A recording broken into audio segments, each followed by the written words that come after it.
No masters, no slaves, no rulers, no state, no taxes, no cage. To see it is to leave it.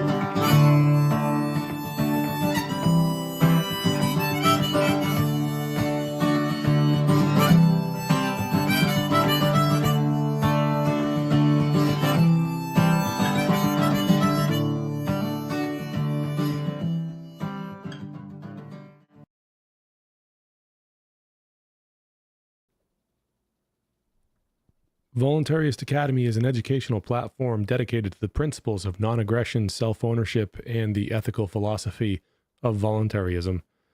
Here, we reject the mythology of political authority and embrace the timeless truth that all human interaction should be grounded in consent and moral integrity.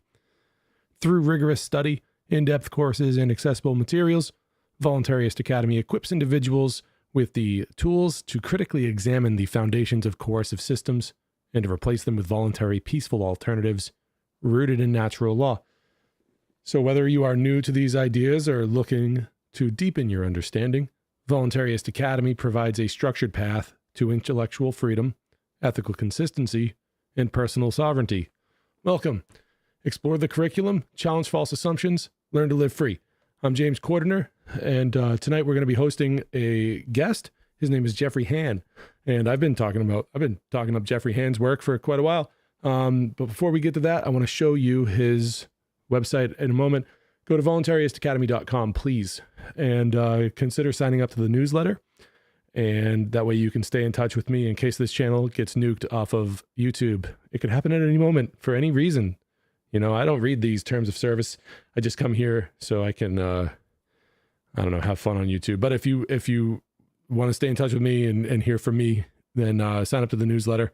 Or you can become a sponsor if you want to help this project keep going and growing and cover costs for tech issues and, website fees and stuff like that. Or if you just feel generous, you become a sponsor. Or you can just support one time over at the support page at voluntaryistacademy.com/donate. Explore the resources page, and you'll find all sorts of PDFs that you can download or just read right off the website. As you can see, you can just scroll through right here on the website and take home with you some literature, most of which we've gone over on this channel. And I'll continue to post more literature in the future over there. So, and if you want to just contact me with a brief message, you can do so as well over here at the contact page. Click around, explore the website, and you can find me on all sorts of social media up here on the right-hand side of the toolbar at the top of the page. So go over to the onegreatworknetwork.com, where you can find all sorts of content creators. I think it's up to 80 content creators now. I haven't counted in a while. Look, there's little old me right there. And some legends on this page, along with many people that deserve attention as well, who are talking about natural law, anarchism, the occult, all things freedom. And you can find that at onegreatworknetwork.com. GetAutonomy.info. If you want to take Richard Grove's 12-week course, I think my link is broken there. I'll have to figure that out in the future. But you can go to getautonomy.info and learn more about Richard Grove's course. If you choose to enroll, tell them James Cordiner sent you, and you'd be helping me out a lot because I'm an affiliate with his program there. Okay, so Jefferey Hann's website is journalisticrevolution.com. And when you go over to journalisticrevolution.com, you're going to be met with a lot of information. And you're also going to be able to purchase his books, The Fallacious Belief in Government, and his COVID-19 book called COVID-19, Short Path to, quote, You'll Own Nothing and You'll Be Happy, end quote. Welcome to the New Age of Tyranny. I haven't read that one, but I have read the one that we talk mostly about tonight, which is the fallacious belief in the fallacious belief in government, warp speed toward tyranny. The interview is pre-recorded. Okay, so when you're in the chat tonight and everything, just understand The interview is pre-recorded. Maybe Jeffrey is in the audience tonight. Maybe he's watching. I don't know. And maybe you can catch him in the chat. I don't know. But feel free to ask any questions in the comments. Give your thoughts. If you want, hey, all that stuff I said about supporting the channel, the easiest way for anyone to support this channel is to help get more eyes on it. And the best way to do that is to share it around and to give the video a thumbs up and subscribe to the channel.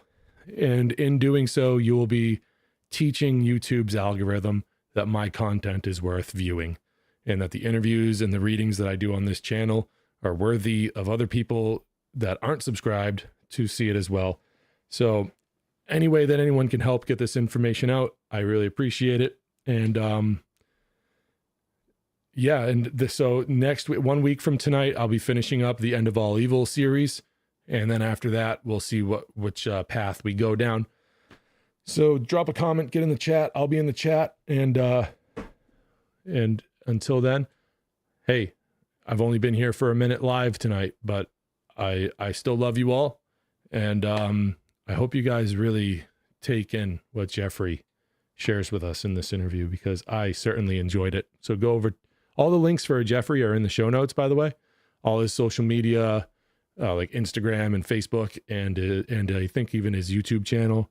But definitely check out journalisticrevolution.com. All that stuff's in the description below. So yeah, guys, thank you for showing up. Thank you for watching. And I will not be seeing you on any other side of this, because I gave my send off in the pre-recorded interview at the end. All right, so that's it from me this week. I'll see you in the chat, and peace. Okay. All right. Well, as promised, we're here with Jefferey Hann, author of this book, The Fallacious Belief in Government, Warp Speed Toward Tyranny. I'm very excited. I've been promoting this book for quite a while now, ever since I got it and I read it, and I'm just really happy about this book. So thank you for joining me, Jeffrey. Welcome to Voluntaryist Academy. Yeah, thank you for having me on. I appreciate it. So, I'm glad you enjoyed the book. Yeah, I love books like this because first of all, the title really jumps out at you, and it really starts to wear you down. Yep. If you have any. I mean, I started writing about a decade ago, and this book is basically the culmination of all of that writing and where it all led me to understand critical thinking and what fallacious thoughts are, and then it all came down. All of our problems come down to this one fallacy. So a decade of writing experience. What spurred that on? So I learned the trivia method of critical thinking in 2015, and it's the proper way to critical think through grammar, logic, and rhetoric in an order, so input, processing, output. And that opened my eyes to the fallacious nature of the information government pushes us during public school, colleges, doesn't matter. And that there's a very huge lack of a skill set of critical thinking. And what I mean by skill set is that you are actually aware of yourself going through that process of metacognition, being aware of being aware, and working through these steps in any domain knowledge that you might come across. So I dove into that and started learning that, and quickly started going through all of the information I had been given throughout my entire life, and realized I was lied to like we all are most of the time, with most information, or pushed in a specific way that led us to the incorrect conclusions. So I learned that in 2015, quickly became an anarchist, and then in the beginning of 2016, Anarchy Ball actually posted taxation is theft memes, and that spurred my involvement in writing, and that push, because I was like, oh shit, yeah, taxation is theft, and looking up the definitions, because that's all about the grammar process, and critical thinking is going to root definitions versus modern definitions, and like what do words and phrases are really mean and what their actual intent is. And I learned that taxation is theft. So during an argument with someone, I wrote like a one-page response to them. And then I decided to actually write an article based on that one-page response. And so my very first article was Why Taxation is Theft, which the Free Thought Project actually quoted it and made and turned a quote of mine into a meme. I mean, they didn't credit me because it was like, unknown author type thing, and but still, it was pretty cool that they actually grabbed that and it was important enough. So from then on, I just started writing about everything, what police officers are, that they're actually policy enforcers, modern day redcoats. They're not peacekeepers. What made America great, which I came up with this design and sweatshirt for Make America Defiant Again, because that was really the only thing I could find that our very act of defiance in the face of tyranny is what made this country initially great. And then it was downhill from there. So again, like just been writing, and then in 2019, the measles scare was starting to get pushed pretty hard in the media. So then I dove into measles and wrote an article on that and learned all about how messed up the vaccine industry and the medical industry really was, because I knew about some things, but not that deep. And then from there, all of a sudden, COVID happened, and I was immediately on that, writing about that. I've written several articles on it. My first book was on COVID-19, which was called COVID-19 Short Path to You'll Own Nothing and You'll Be Happy. Welcome to the New Age of Tyranny. My conclusion from this book is that we have now entered a new age of tyranny. And in my second book, The Fallacious Belief in Government, I actually cover it in more detail about the life cycle of government and how government is not a static thing, but it is an ever evolving process. No matter where we start or how we start, it eventually devolves, I like to say, into democracy. And then after democracy comes tyranny. And Plato explained this thousands of years ago in his five regimes of government, showing that even for him, he saw enough history of government to recognize that there is a pattern and that it always ends in tyranny. And the actual root definition of government is a tool or action of control. And so you have to think about it. Can we really be free if we're being controlled? And the answer is no. So innocent people who are controlled are absolutely not free. And so the very nature of government itself is tyrannical. And since it always leads to tyranny, then the idiom of insanity is doing something over and over and expecting different results. Well, if you keep pushing government and this idea of control over and over and over, thinking that somehow magically it's going to work out, but now you have thousands of years of history proving that not to be true, then it's an actual fallacious idea that government is our solution when really it's that root cause of all of our problems. And it's that act of control because it's all done by a monopoly on violence, intimidation, threats, things like that. And so my second book is all about that fallacious idea of what government really is, how it truly operates, and then moving into all the anecdotal evidence to support why I believe it's a fallacious belief. Now, in your book, you go through the life cycle of government. Will you give us like a teaser of what you write in the book? Yeah, so I mean, I go over like the definition, like I said, of government. I cover, what authority means, the concept of being free, and then I go into Plato's five regimes, aristocracy. Crassy. I'm awful with sometimes Aristocracy. pronouncing. Yeah, democracy, oligarchy, democracy, and then tyranny. And so he Okay. lays it all out saying, why one is better than the other and how it devolves into the next and what kind of, because you might start out with what they call a philosopher king, which is someone that we would all view as a good leader, not just a ruler. The king aspect is a ruler, but the aspect of a philosophy king is really they're more a leader. However, their children, not the case, or their grandchildren, not the case. So eventually it does devolve into a tyrannical rule. And you can see that with all throughout all histories of government. It's either tyranny from the beginning, or however it starts, it doesn't matter. It eventually devolves into that. And so that's that one of the chapters, again, life cycle and government really just dives into what that means and why we should truly understand it, because without that, most people still like to talk about and yell and scream and say we're a constitutional republic, and I'm like, well, we might have started out something like a constitutional republic that had flavors of democracy and other things like that, but it was a compromise over the Iroquois Confederacy. which would have been a lot better versus than or the Articles of Confederacy versus what we started using of the Constitution. And so again, since it's a life cycle, nothing is static. It constantly moves and evolves, and you need to be aware of it because then you need to understand that, hey, eventually it leads into tyranny. And I believe we are at that stage, but now it's a global phenomenon. And why I call it an age of tyranny, because it's all governments all over the globe, all over the world. It is not just one specific government. And so that's why I dive into the new age of tyranny and warp speed to tyranny.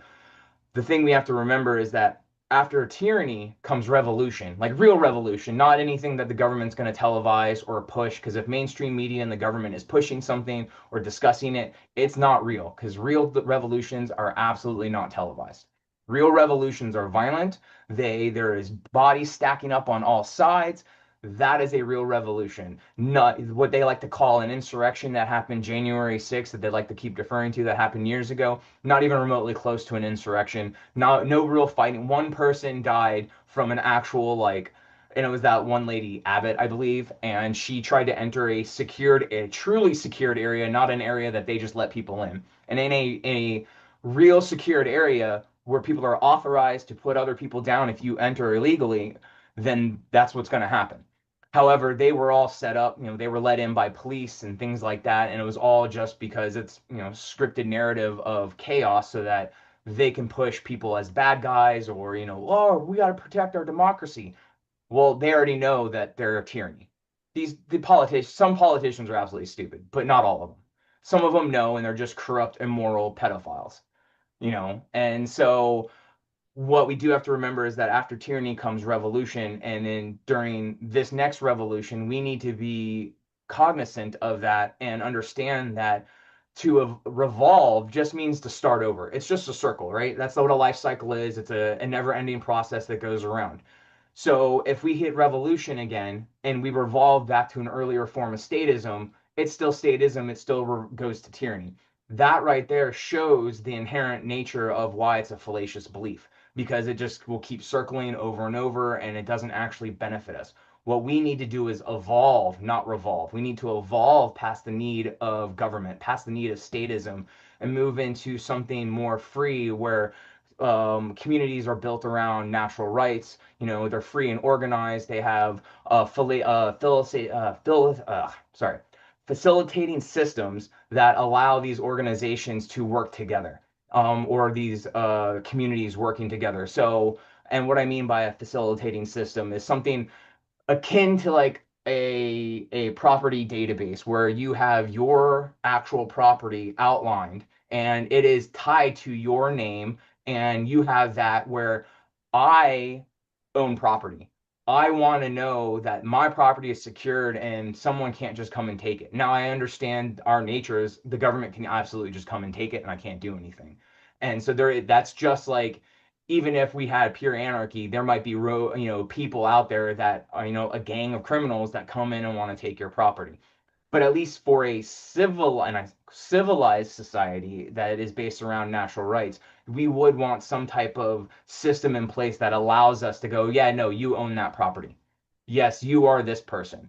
And that's what I mean by facilitating systems, but it can't be built around the idea of control that through tyrants that have a monopoly on violence. It has to be a different view and process. And so the end of my book actually dives into that anarchism and facilitating systems. So I give at least a general idea of what I mean by those, and that there is a path forward. We just have to understand the root cause and agree on that, which is this fallacious belief in government, before we can actually truly move on to solving all of our issues. Because a lot of people will come to me and be like, well, solve this problem or solve this problem. And I'm like, government's not even solving that problem. And you want me to do that right here on the fly.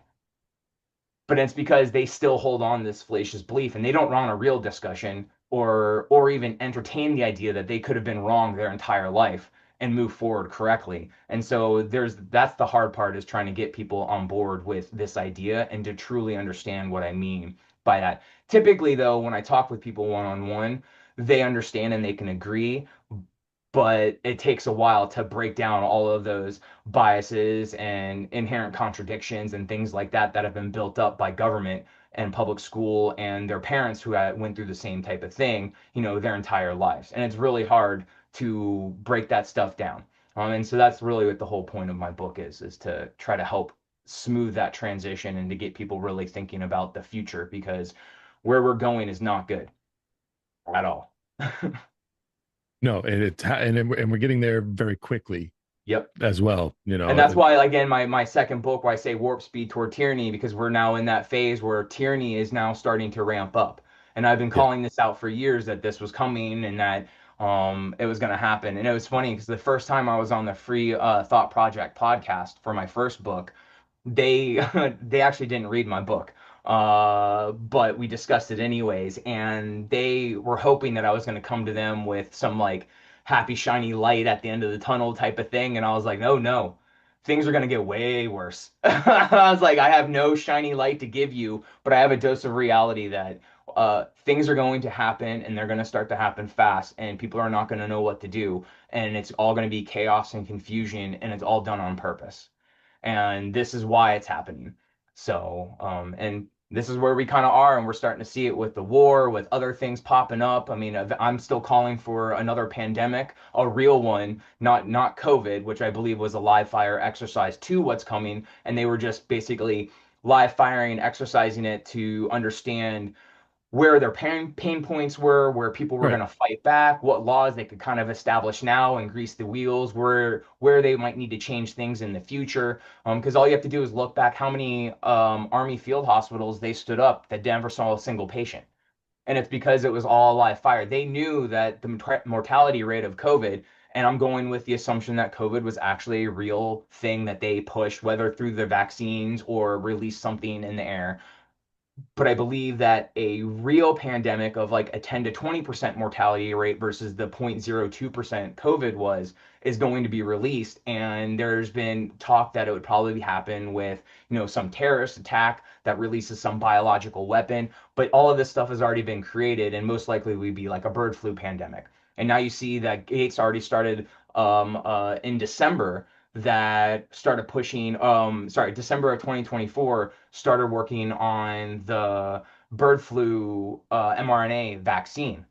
And so now we have a full year of human trials that they've already gone. Well, the only reason they're pushing that is because they know it's coming, and they're going to provide they're, again, they're just like how he did with viruses and antivirus software, where you produce some viruses and then you sell the antivirus software to combat those. And it's the same thing with vaccines, that they produce a disease, and then it's, a tenfold reduced population control. It's not just one facet of a reason. It is a gateway to a bunch of different changes that they need to start funneling people towards this very idea of full control.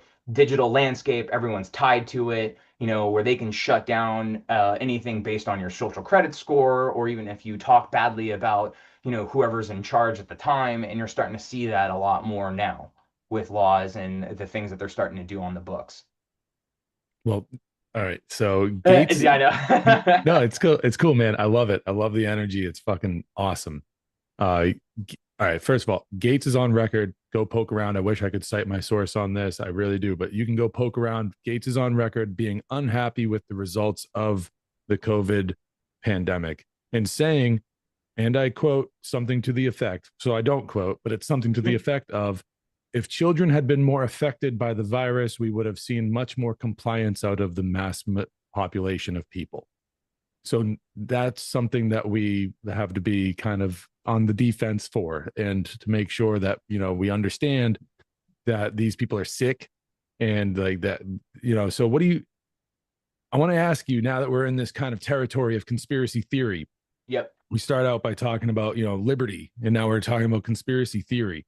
There's a bridge that connects these two realms of thought. What do you think the role of conspiracy theory is in the liberty community, or the Well, freedom movement, or as an anarchist? What do you think about? I mean, so first you have to step back and understand what is conspiracy theory, because most people have a negative connotation from it. And a conspiracy theory is a group of people often plotting something sinister and secret, and controlling the movements, direct movements and actions of what's being seen, like in the sense of theater. That is what a conspiracy theory is. Conspiracy theories are absolutely true, but not every single conspiracy theory is true. And a conspiracy theory used to just be you Wait, have hold an on. idea. Wait. Say that again. And Conspiracy theory. yeah. All right. So conspiracy theories are absolutely real, but not every conspiracy theory is true. Okay. All right. I So got you. it is real. So most people view conspiracy theories with a negative connotation, and that's because in the 60s, the CIA put out a memorandum saying to start discrediting conspiracy theories as a crackpot tinfoil hat type of thing, because they were trying to distance people who were theorizing what happened with JFK versus their official story. And so that's why they started using conspiracy theory as a negative connotation. So now you've had decades of them pushing that, and why when people go, "Ah, that's just a conspiracy theory," like they're pulling up to like discredit it and to push it away as frivolous and wrong without actually entertaining the idea. Going, no, conspiracies can be true. They happen all the time. There's laws on the books for conspiracy to commit murder or things. So conspiracies are real. These Well, secret groups are real. if I could jump in real quick, I Yep. don't, I'm No, no, sorry, you're but good. the thought comes to mind that the government's existence in and of itself is a conspiracy. It's a group of people Hmm. working in tandem or in harmony to complete a goal or task. Correct. And so that in by its definition is a conspiracy. So when Yes. we're talking about conspiracies, we're living in one, Hmm. and the theories around them, the conspiracy theory is has been turned into a pejorative to, I think, and I think this is where you're going. I don't want to steal your thunder, but I No, think no, you're to good. cut off people's critical thinking. Correct. Correct. Absolutely. And it's the way to discredit people who do come up with good stuff. And then on the flip side, though, due to psychological operations, they understand this and they've been following this stuff. So sometimes what they'll do is they'll actually push out the truth with a lot of false stuff, making some of the truth absolutely wrong and easily discredited. So then anyone who then takes that truth and tries to expand on just the truth, they'll be like, no, no, no, it's tied with all this other bullshit and things like that. And so that is a way for psychological operations for them to discredit the truth by tying it in with a lot of lies or a lot of falsehoods. And it's purposely done. And sometimes they just spread out lies and then truths and things like that, just so it's information overload. And the majority of people don't have the capacity to critically think through any of those situations, nor do they have the time to learn it all or dive very deep into some of these. I mean, my COVID-19 book took 8 months to write. And I cover 141 published journal studies, a total of 181 references throughout the book, fully detailed. It's information overload, but it is all in a logical, coherent manner. And but they like doing that stuff with psychological operations to discredit everything and to help control. Because if people are confused, they don't know what's going on, they're easier to manipulate, easier to control, and easier to make them do whatever they want or whatever the intended goal is for that situation or into the future. And that's the one of the biggest reasons why we're in this mess today is because again, people don't have the ability to critically think as a skill set. They might have the innate ability, but that's not a skill set. That's just your innate ability of being able to do something.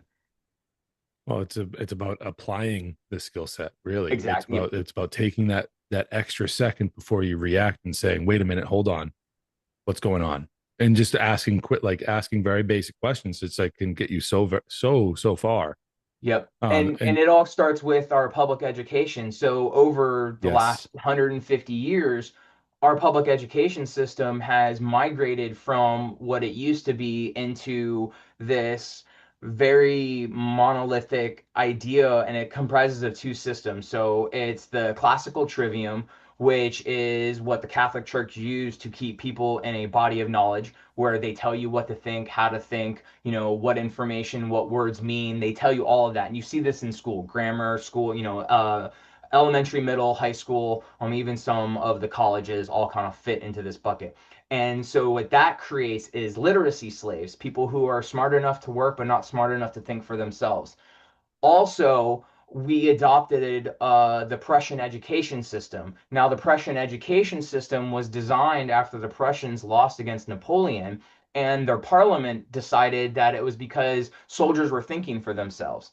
So they came up with this idea to create blind obedience and authority with nation building. And that was their entire system, is to create mercenaries, and that had blind obedience. Well, the US adopted that as our part of our public schools. So now we have a system that's been teaching for generations of people to be literacy slaves who have blind obedience to authority. So someone who is smart enough to work but not think for themselves, who also have blind obedience to that authority. And so you can clearly see that today in both sides, the left and right mentality, where people view it as their cult, and they are so strong, hold on to that so strongly, regardless of what's going on. I mean, Trump was a lifelong Democrat until 2015, and then he officially went Republican. Everyone forgets that and say, oh no, he's absolutely a Republican. But then everything he does is exactly like Obama and Biden, and continued on with all of their stuff. But yet, everyone who might have actually fought back absolutely is going, oh, yeah, you're good. No, no problem.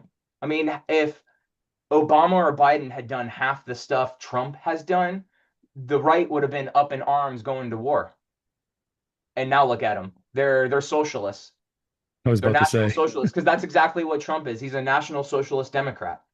Nazis were national socialists, but I don't think he's a Nazi, but I do believe he's a national socialist, and he's definitely a Democrat. So, I mean, the right, I mean, again, it just shows that people don't have that ability to critically think, nor the will or courage to even stand up and go, hold on, wait a minute, that's wrong. This is not that. And it's, I mean, it's interesting to see, because at one point, I forget what year, but at one point, the Democrat and Republican parties' platforms switched. And I believe now we're starting to see that switch back. And again, it's just a way to keep people confused and guessing, and it happens over, a couple generations that you start to see this little progression. But like I said, this is going to be a little bit different, because now we're entering tyranny versus one of the earlier stages of the life cycle of government. Well, the old model has to get phased out, so they have to do it somehow, right? Hmm. And in order to bring in the new, they have to phase out the old. That's what they did to like the Habsburgs and the Holy Roman Empire, in order to bring in the new world order of the 20th century. And now we're seeing this 21st century global panopticon being set up with smart grids, like all Yep. the smart technology, the surveillance systems, all this stuff that's being put up there. In 2 generations, this will be normal. No one will Yeah, know the it's old already going to way. get normal a lot faster, I believe. I believe within our generations. Because again, Well, what I'm saying the is no, what yeah. what I'm saying is that in the same effect that like televisions became normal in the household, Hmm. it only does so with what I've been calling, and I think I coined the term, intergenerational cultural conditioning, Okay. where you over time things be like, so this whole idea of the gun grab, they're not coming for your guns, Jeffrey. They're not coming for mine. They're going after the idea of owning guns in the And minds of young eventually people. they So, will then confiscate across the board, but not yet. well, But they yeah, have to get rid of the idea and the exactly. allure, the romantic appeal of owning a firearm for means of self-defense. They have to get rid of that, and it's mind control, and they do that to young children, so that way over time, it's just not an idea anymore. It's not And a piece of the culture anymore. I think they are doing that, but I don't think that that is going to be the downfall. Or I think they're starting that and conditioning people, but really they're going to push an economic collapse of the West. The West is going to collapse all across the board, Yeah. and we've been targeted for destruction. Everything's been laid out. The dollar is going to collapse. They're going to push us more to a digital currency once that fully happens. We're going to have supply chain disruptions, things like that. I mean, because the prediction was that by 2030, we would own nothing and we would be happy. What kind of process, chaos, economic warfare, regular warfare, what is going to get thrown at us to condition us in a few short years to hit that goal and that prediction? And then it's a self-fulfilling prophecy. Supply chain disruption. I mean, look what happened with COVID and how everything spiked and everyone ran for like toilet paper, and how they can create these mass panics with a few simple words here, a few simple, media posts here. But now you have real war. What happens when some country starts fighting back and starts bombing the east and west coast in some cities? People are going to freak out, and that happens to when a terrorist attack happens and some biological weapon starts to blanket the earth and everything shuts down again. People Yeah. have for food stock, you're talking roughly a few days, I bet. Most people do not even have a week's worth of food stocked up or water. What happens if the water shuts down, the power shuts down tomorrow, and you have nothing? How long can you actually survive what you have on hand? Most people don't have anything, and they're going to turn to government for help. And then and again, we're 3 months away from everything being absolutely different. I mean, I mean, a month, I bet it would take if everything actually shut down. I'd say about a month before you have people eating other people in the streets, potentially.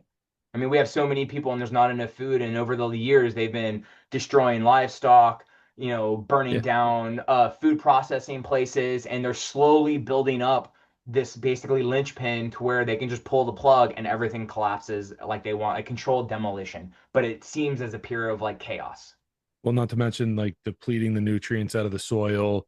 And Hmm. again, not to like harp on my own idea here, but even back to this intergenerational cultural conditioning, how many green thumbs are really out there these days? Oh, yeah. Like, you know what I mean? So like again, like it, through the means of like culture and changing people's values and Yep. attitudes and everything, they can push the pawns down the chessboard like really easily. It just takes time. Like that's the whole Fabian socialist thing is that Yep. you sacrifice the goal to time. And it's just so you just put it off and you keep doing little incremental things here and there to make sure people are like being corralled and they're being trapped in the cage of your making. And Yep. so all right, so I wanted to And circle you know when back that to started, what or more so, it really started across the board, is the Kissinger report that came out in 1974, December 10th, 1974. And the Kissinger report basically said, if is we it want titled? Well, to, hold on. Is it titled the Kissinger Report? it's titled the National Security Study Memorandum 200 Implications of Worldwide Population Growth for the U.S. Security and Overseas Interests, NSSM 200, and it was published by Henry Kissinger, but they call it the Kissinger Report.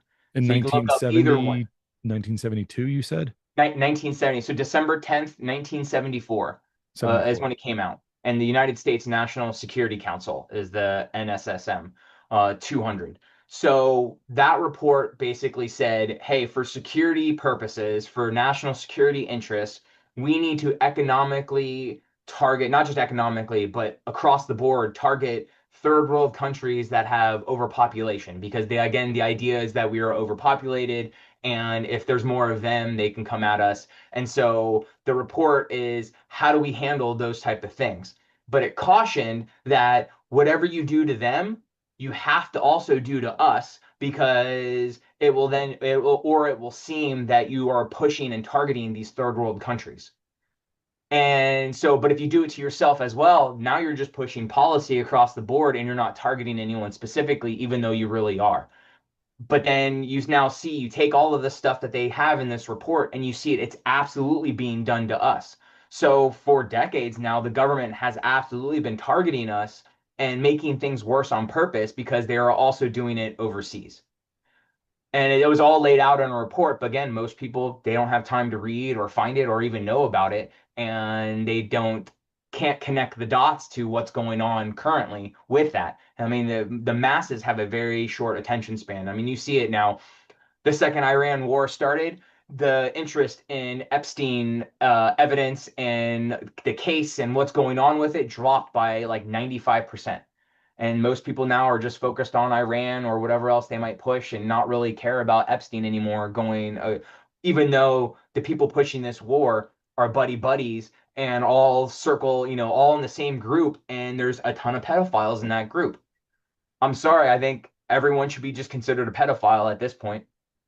And that means that our government and we are being ruled by pedophiles, and most people are cheering it on, which is awfully gross. But I mean, it all comes back to the fallacious belief in government. that they then in their mind justify and accept the bias because they don't want to be wrong. Well, they're pedivores, Yeah. to use a term that my children don't know what it means because they're right over there.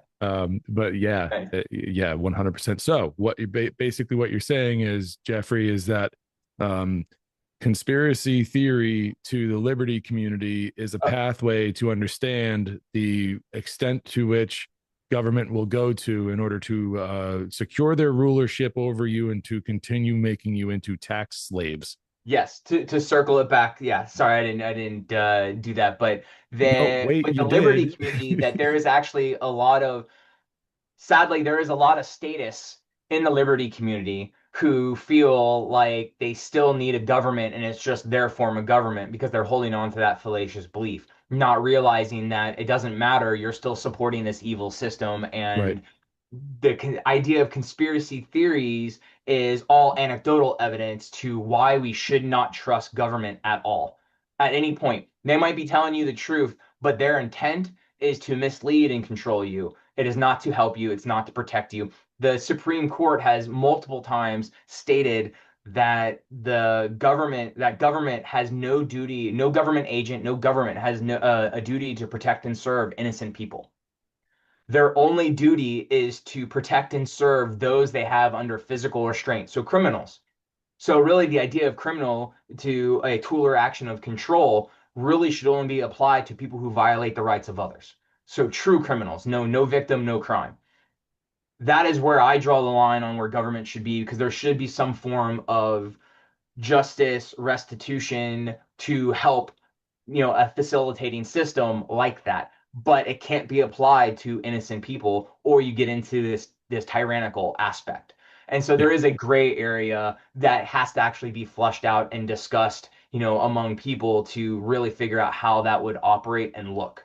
And I haven't actually dove into that piece. I just know that that is a flag that I'm like, there's my exception to my rule on no government and Well, no rulers. If you in a voluntarist community, there is room for neutral arbitration to establish exactly, some sort of exactly, and that's where all that restitution. would fall into. Yeah. And Yeah, but yeah. but again, it comes back to in the liberty community, a lot of people don't believe that they still hold on to this idea that government can be good at points, and it's the facilitating systems that they are identifying and that they want that is good, not the idea of control. And that's where you really have to understand what government means and what it doesn't mean. It's rulers, it's not leaders. It's violence, threats. It's not leading from the front or not manipulation. Well, they're Not certainly not leading by example. Yeah. And so it all comes down to keeping or trying to encourage people to go the correct path, but still letting them not. And while manipulation is, I'm going to get you to do that because that's my intent, regardless if it's good for you or not. And Right. so there's a difference between persuading, that's what I was looking I for, was about to persuading say, and in your book, you manipulating. talk about engineered consent versus persuasion. Correct. Yeah. So engineered consent is a form of manipulation, and Edward Bernays, who wrote the book on propaganda, he discusses this type of thing, and that what they do is engineer your consent. Because even if they engineer your consent, oh well, you knew about it and you agreed, so they've now justified their actions and their twisted viewpoints. So engineered consent is still consent in their mind, while it's not informed consent, so it shouldn't be viewed as consent.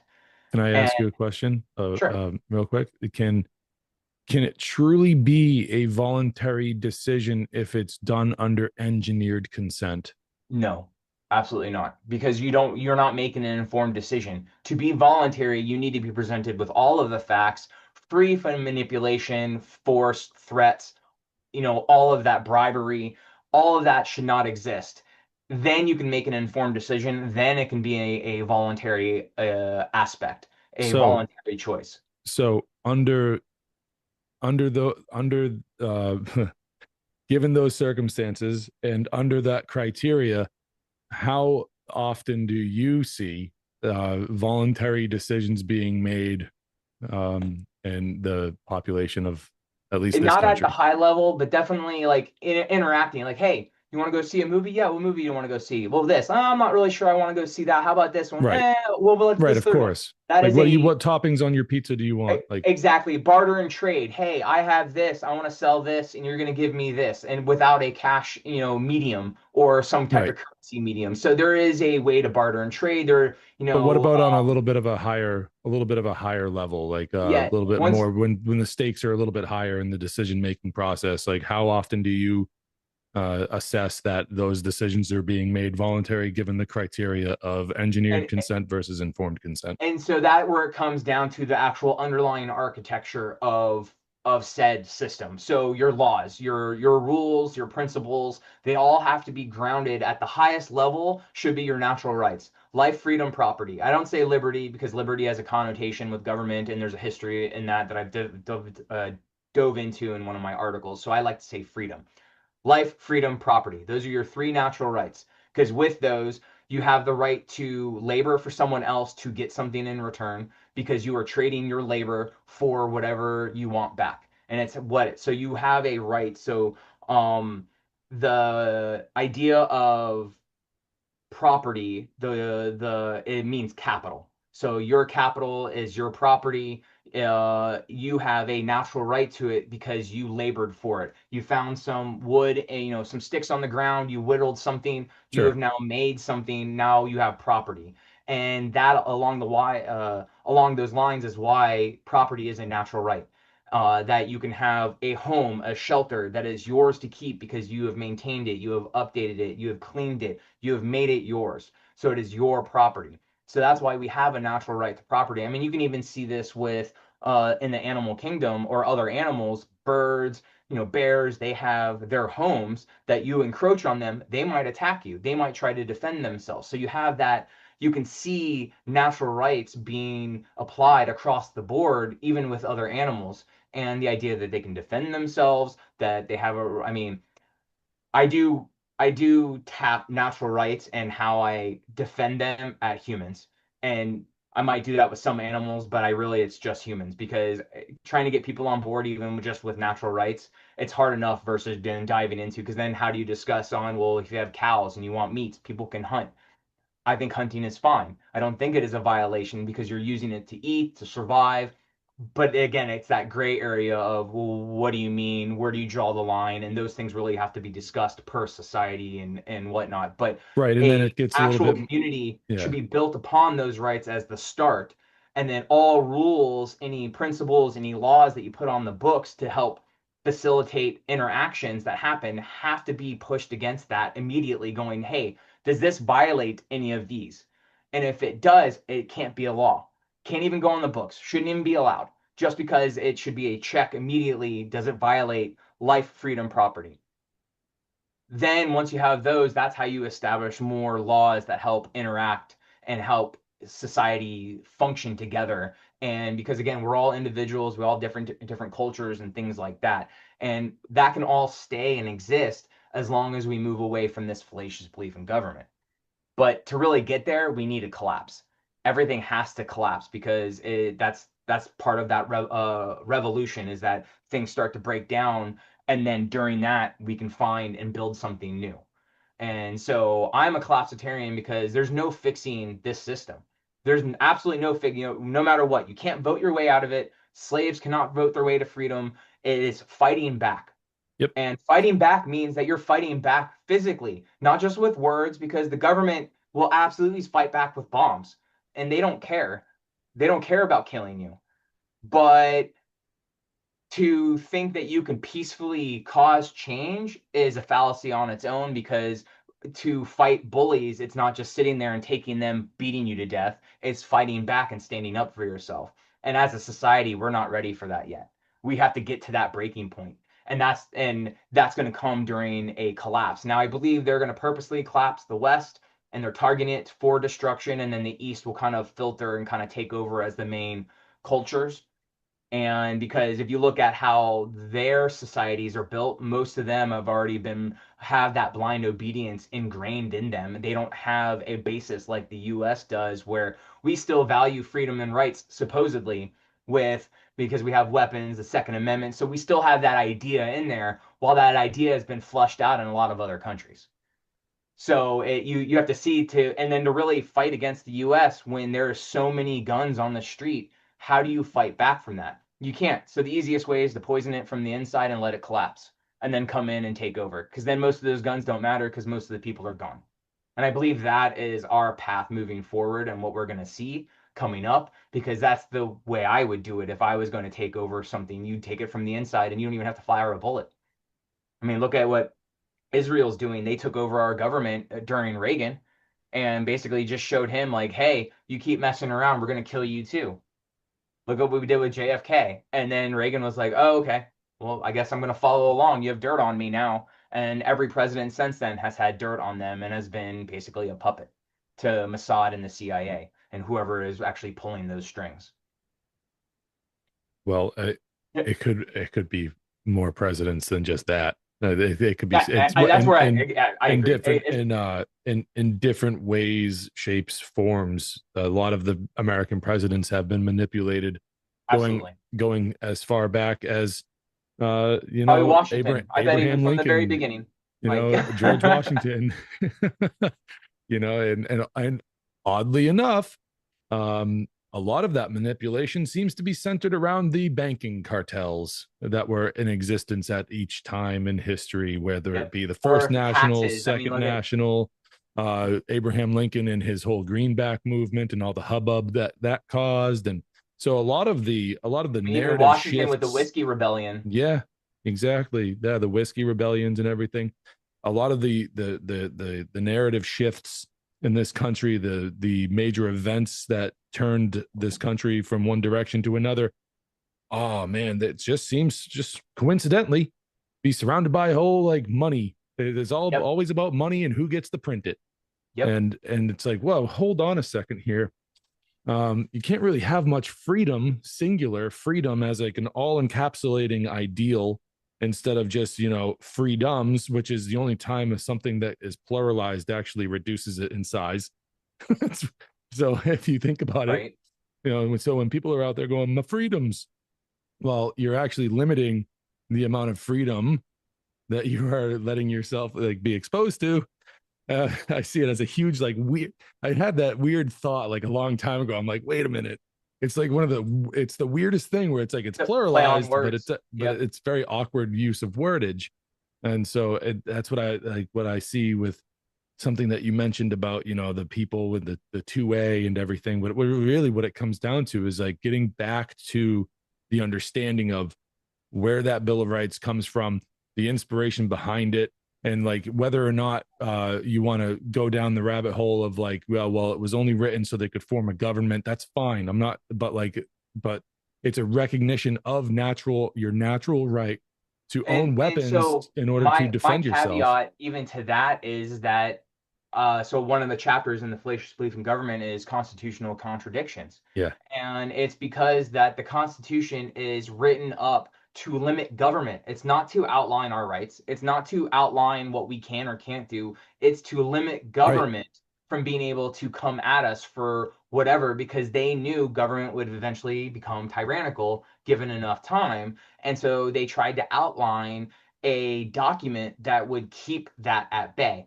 And clearly, pieces of paper cannot keep tyranny at bay. Doesn't No. matter what you say on it. Someone with a gun is going to burn it, walk away. I mean, even the government doesn't care. They violate the Constitution constantly, and then they go, "Oh, qualified immunity," or "Oh, our bad." When it Whoopsie. finally, after years, it gets there, and you've already had all of this tyrannical outpouring, and again, it gets conditions people to be accepting of it and things like that.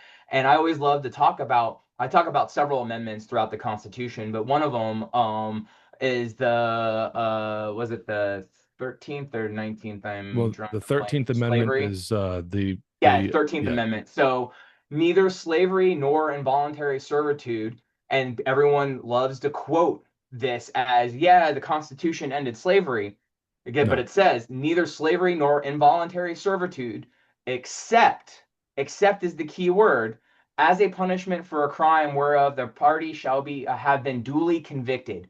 Meaning, if you've been duly convicted of a crime, you can be turned into a slave. The 13th Amendment didn't free slavery or end slavery. It legalized it as a constitutional protected act that the government can make you a slave if they duly convicted you of a crime. But then who defines what a crime is? Jaywalking? Some places have that as a crime. Well, guess what? By the strict definition of how the 13th Amendment is worded, walking across the street in those places, they can turn that person into a slave. And it just shows how a piece of paper is not a good litmus test, especially one that allows slavery. Right. And that the Constitution was the greatest document to date that has been provided that helped outline rights and natural rights and things like that. But it is still just a piece of paper, and it still failed at its job to limit government from violating our rights. And people just need to understand that, and that when everything does collapse and it is time to start something new, that we can do better. But we have to think about it and have it all prepped and ready to go before that all happens. Well, that brings us to, the other part of the title of your book is the belief, because that document and what it stands for is only upheld with the belief in it. And so, Absolutely. with it, like, it's not about, you're absolutely right. And I hope I didn't make you think that I was saying No, something no, no, to the no. contrary. But yes, it is a document that is supposed to outline this is what the government's not allowed to do. Like, Yep. and these are your natural rights. It's just simply that the Second Amendment is a recognition of people's natural law right to own the means of self-defense. And, Yeah, and you know, and And it's actually the intent behind it is to own the means of self-defense against the tyrannical government. It's right. not just blanketed for self-defense. It should be applied because you have a natural right to defend your life, freedom, and property. But this specifically it says no, you have the right to violently defend yourself against the tyrannical government. Well, I And mean, most George people forget, Mason like is everyone loves to say, "Oh, no political violence." I'm like, "No, that's what we need." Like that's how you get things done, but no one's ready for that conversation, or you get labeled a domestic terrorist, or you got FBI knocking at your door, and then who knows. I mean, all of the militias, yeah, leading up to like January 9th, that whole insurrection, all of those militias were actually being ran by FBI informants. And so you have the government influencing these militias who supposedly are standing up against tyrannical government, but doing exactly what this tyrannical government wants. And it all came out after the fact that these people were, FBI informants. And so you can't trust anyone. Anyone that comes to you and goes, "Hey, let's start a group and so we can, fight against the government, da da da." They're FBI, they're CIA, whatever. Don't listen to right. them. Well, I was about to say, I didn't want to cut you off again. I'm sorry, but I'm No, you're enjoying good. talking with you. No, go I for was it. I was about to say that George Mason, which is one of the like writers of the Second Amendment, he helped write the Second Amendment, said something to the effect that the whole of the people is the militia. Like that's when that word is used in the Second Amendment, that's what it's referring to, is the whole of the people, meaning everybody, every individual person is a part of the militia. And it sucks because I'm a voluntarist, I'm an anarchist, and I don't like the idea of like not getting a choice in something. But the connotation there is that you don't have a choice.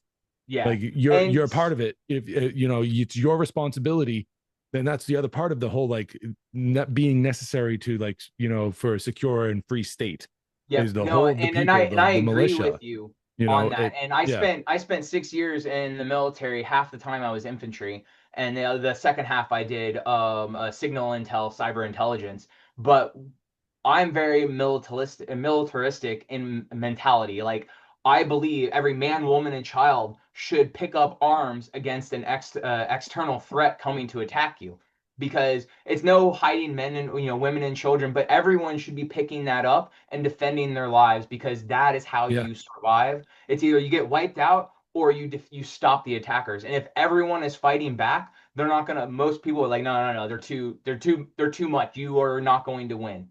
And so it sets that standard, and I do believe that every man, woman, and child should understand that and be willing. I don't think forcing people to do it, I don't agree with. If you want to cower and hide in a corner and run away, do it. But the mentality should be, no, we should want to fight back. I know it's going to be scary, but this is to defend your life, freedom, and property. You should absolutely defend your life, freedom, and property. Yeah, they knew all the way back then too. Again, about George Mason. Not that I particularly love the guy, but on the topic of self defense and the Second Amendment, they knew even back then. The point Absolutely. is that the most effective way to enslave a population is to disarm them. Yep. And like you want to say that everybody should be able to defend themselves. Yeah, I would say I would say I agree. People need to be inspired to understand these things, though, and to understand that it's not just about survival. It's a major player. Sure, we all have that feeling inside, this fight or flight mechanism, this survival mechanism, but it's about freedom. It's about liberty, and in the truest sense of the word. And like that's what you have to fight back against. I Yep. talk a lot about this on the channel, is that like first it starts in between your ears. You got to change your mindset, and that's what I'm trying to help people overcome with this idea of like spreading the word about voluntarism and anarchism, is about getting people to understand the gross injustice that has been done to them through the mind control techniques that have been strategically put there throughout history in order to enslave you, first in between your ears and Because then you, outside your body, around you, and your body itself. And that's where the fight begins. And in order to, I don't think that there's much time left to avoid any sort of hot revolution, and I don't think it's going to be on the part of us people that's going to start it. The problem with liars is that they want to be found out. So if you transfer this idea, like that's part of their kicks, that's how they get their rocks off. They yep, want to be found out. Every serial killer in history has always been caught, and they that wanted to get prolific caught. aspect of it. Like there's like there's some weird attachment to being found out, because like you want the recognition, you want to be held responsible for what you did, because deep down inside you're proud of it. I put this idea on the psychopaths that are in charge and in the government as well. It's only a matter of time before they do something and they really show their hand, and there's no going back. And it's about Absolutely. whether or not, when that time comes, when that pivotal time in history comes, are enough people going to be ready and to act righteously, because because the universe is watching. I believe in this. You don't have to believe in this, Jeffrey, but I believe in this. The American Revolution was hard fought and won because they were fighting on the side of righteousness, to say no more kings. We don't want to bow to kings anymore. We want self-determination. And they held on to it for like a breath, but that was why it was fought. They saw what was happening over in India, and they were like, not here. No way, no fucking way. It's not happening here. And they put a stop to it. They wanted all this representation, no taxation without representation. That's a saying that people can be familiar with. But at the end of the day, what it really boiled down to, they saw slavery in their future. In their Absolutely. immediate future, they saw slavery. And what do we have right now? The same exact setup is happening right now. We have slavery in our immediate future. I What kind of like future do to you want it to akin be? to it like, so you have actual like field slaves who could be chained up and working, but then you have house slaves who might be free to come and go, but you're still a slave. You might not be chained, but you're still a slave. And so we have that mentality versus the physical aspect, and majority of people are under that mentality where they're not physically chained, but they're close. Yeah. And so I agree with you that I don't think there's going to be that moment, because I believe we're being conditioned and that we're going to be fed a revolution that everyone then backs, and then they're going to be handed a new tyrannical statist, setup on a one world government. Hey, everyone's now involved, everyone's this, look, you got your freedoms back, blah blah blah blah blah. But really they're actually worse off, and it's going to get worse quickly.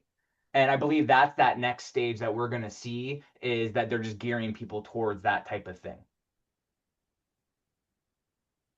Well, either way, I hope that enough people hear us talking about this, and whether it's you and I, or I mean, I'd hate to use the term us in Yep. any sort of collectivism type of way, but there's Right. a lot of people talking about this subject out there, and I hope that enough people hear it and they actually start seeing with their own eyes like what's happening in front of them and how it's not benefiting them. It's really sad because it's true. A lot of people, like what you were talking about a little while ago in this conversation about the mental bandwidth that people have and the lack thereof. It's sad. Yep. And I don't blame anybody for just wanting to like go along to get I don't Just live want their to life. blame Yep. anybody for that. I want them to be able to live their life, but there's a certain like we're at the 0 hour type of attitude Yep. that I'm feeling these days. Yep. Uh, I mean, and that's I believe, and I truly believe I'm just here to witness things. I'm not here. I am already past my stage by the time they get into, hey, we're gonna go fight and everything. That's not me. I'm here to witness and explain things and show people the truth and to yeah, document for the future. And I hope my work helps play a pivotal moment in the evolution of humanity, not just the revolution. I don't care about the revolution. I care about the evolution. I want right. that cycle to be done. I want a better future for my children, their children, whatever, how many generations my bloodline might live. That's what I would like to see is that I'm hoping for their future that they see what I can envision and what I have envisioned and what I believe is possible. It's just getting there is going to be hell on earth, honestly. But I'm a classitarian. I feel like I'm here to witness this pivotal, moment. And I always say maybe we be blessed to live in interesting times. And we're now in this moment where the globe is becoming tyrannical as one thing. And so I feel like this is one of those pivotal moments in human history that will live on for, thousands of years in stories and other stuff. And I just hope that I can influence it for the better. Well, there's a quote that's attributed to a French priest named Hyacinth Loyson, and the quote is, "Blessed are those who plant trees under whose shade they will not sit." Or blessed are those who plant seeds for trees under whose shade they will not sit, something to that effect. And it's all about, you know, forward thinking Mhm. and planning for the future. And I just hope that that through your work and through my work and through the work of many, many other people that are helping make this, light work, many hands make light work. I'm Yep. hoping that enough people realize that if this terrible collapse should happen, it's most likely going to. If it doesn't, that's great. But if it should, I want people to understand that it's not your neighbor who's your enemy. Hmm. It's not your neighbor. It's the people who caused this, and it's not the people that voted for Democrat or Republican. These are just not the people at fault for this. I And like and to. although they are playing into the system, it's not your neighbor. So Yeah, this and, is where and the I kind of along those lines before you continue that the yeah, idea of like the Matrix, like the movie The Matrix, where everyone's tapped in. That person might not be bad and might be great to deal with, but they're tapped in, and so at any point could become bad. So you just have to take that with a grain of salt. That yes, it's not your neighbor, but given the right circumstance, it's gonna be your neighbor. And sure. so you just have to understand that given that right condition, you can't trust them either because they have this fallacious belief in government and will side with authority when it really matters. Right. Well, For the most part, I'd say most people. Again, that's generalizing who your neighbors are. if both neighbors hear this message, then hopefully they can Right. reconcile their differences and realize that they're stronger working together toward the goal of rebuilding and having a stronger community.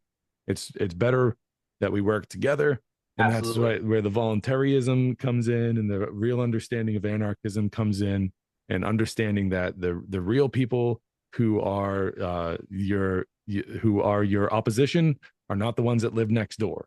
It's the ones Right. that live in the big white buildings down in a swamp off the Go and away. so anyways, They're the ones that are making the world worse, in my opinion, not your neighbor. And I just wanted to end it on more of like a positive note because this can be heavy material, and it's like Absolutely. it needs to be revealed. It needs to be talked about, and we're never going to solve the heavy problems if we just keep, kind of ignoring them and hoping they take care of themselves because they're never going to take care of themselves. It's only through works like Jeffrey's here where like you get to read a book in your own time and your own pace that you can like start to break down that calcified critical thinking muscle and like really start working it out because you need the good reps. You need some good reps. And Some I stretching. learned something a long time ago when I was learning about working out. It's not about being able to lift the heavy weight. It's about being able to do a lot of reps. So you want to be able to do a lot of reps. And that's where like Jeffrey's work comes in.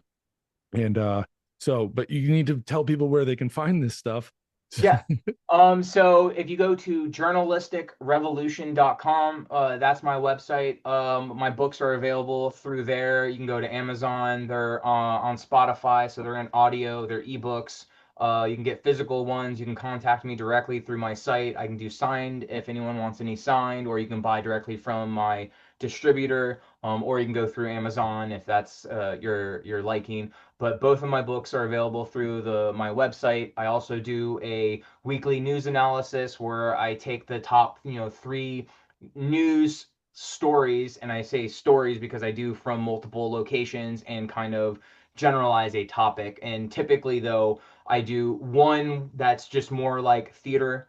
It might have some important stuff, but it's more of just, the general distractions in theater. Then I get into more of the heavier stuff. Usually on the second one is more like, like the Iran War versus Epstein. And then the third one, I focus on AI and everything that's happening with AI and where things are going, because that's part of the Great Reset, is that AI will start to take over and that they'll start to phase out government while bringing in corporations to then be those gatekeepers. And that's the whole idea about the Great Reset, is to reset everything and that corporations become more of that gatekeeper for society. But AI is going to a fundamental aspect to all of it, and that's what we see with Trump. He eliminating all these contracts through Doge and stuff, but then he immediately is diverting all of that to implementing AI on the back end. I mean, even in Argentina, Javier Milei or Delay. whatever, yeah, he's even implementing AI on the back end. So everyone's like, oh, libertarian, anarchist, blah, blah, blah. No, he's a statist. Yeah, he might be doing some good things, but it's all for show. He's still a puppet, and he's still implementing the Great Reset and AI on the back end, and that is not good at all. And so, just anyone, it really hurts when I see people that I have followed for years that are libertarians or anarchists, and that they completely side with some status because of some aspect that may or may not be true, and then ignoring all the other stuff that's going on with it. And it's disconcerting, and it just shows that it doesn't matter where you are, what information you have, that a lot of people still have that fallacious belief in government. They think that someone can get lucky enough who's good and get into a position of power of some big country and can change things for the better. And I'm like, that's not how things work at all. And all presidents, it doesn't matter where you are selected. I mean, unless they take over through, violence through an actual coup or something. And then again, that they're not good people either. So it really, it is disconcerting, but it's just the way things are. And, it just shows that you can't trust anyone in politics. Like even Ron Paul. I think Ron Paul was a great politician, great statesman, one of the best, hands down, one of the best.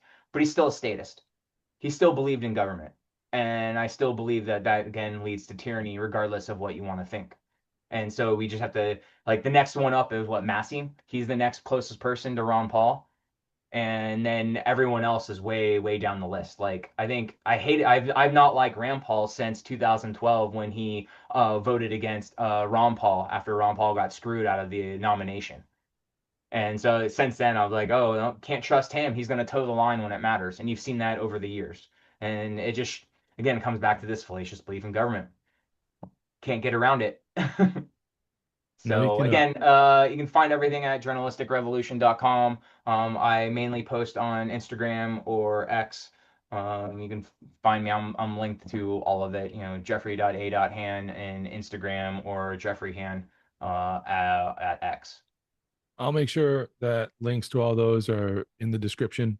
You Perfect. just go and make a couple clicks and find yourself on Jeffrey's website and get a hold of his books and everything, and start, really diving into his work, because it's great. It's great Yeah, and stuff. if anyone has any questions, like if you seriously want to have an actual discussion, a real discussion, I'm all for it. But you come at me saying I'm wrong or throwing insults or something like that, I'm just going to troll you back. And I've been doing it for many years. So, Well, yeah, I like that approach. Yeah, I think that discussions are good to be had. Actual arguments are the way we really discover more mhm. truth, and the way that we discover more about reality is through argument, and not through pejoratives being thrown back and forth, and not through fallacies being committed, ad hominems and all that stuff. No true Scotsman, all this stupid litmus test, purity test bullshit that gets thrown around these days. It's like, okay, are we really having this kind of measuring contest? You know what I mean? Right. So, anyways, yeah, Jeffrey, dude, you're a solid guy. I really Appreciate appreciate it. you coming on and entertaining me with this, question and answer type of Yeah, conversation that we've absolutely. been having. Any time if there's another topic or a chapter or something specific that Oh you yeah. want to dive into, I'm all about it. This is my passion. So, No, we'll have you back on for sure. perfect. We'll have you back on, or what am I saying? I'll have you back on. And I'm sure that, I'm sure that the future is going to be very bright for you, my friend. I appreciate it. Thank you. And I can't wait to see what comes next. Okay. Awesome. So, anyways, guys, you're probably going to be sent back to a live stream, maybe. If not, then I just want to remind everybody out there to remember that you own yourself. Period. You do not own other people. Your life is your property. Your body is your property. And also remember, taxation is not just theft. No, no, no, no. Taxation is slavery. Don't let anyone trick you into thinking that it's only theft. It goes much deeper than that. It is slavery. Try not paying it. See what size cage you get put in. All right. Peace. No masters, no slaves, no rulers, no state, no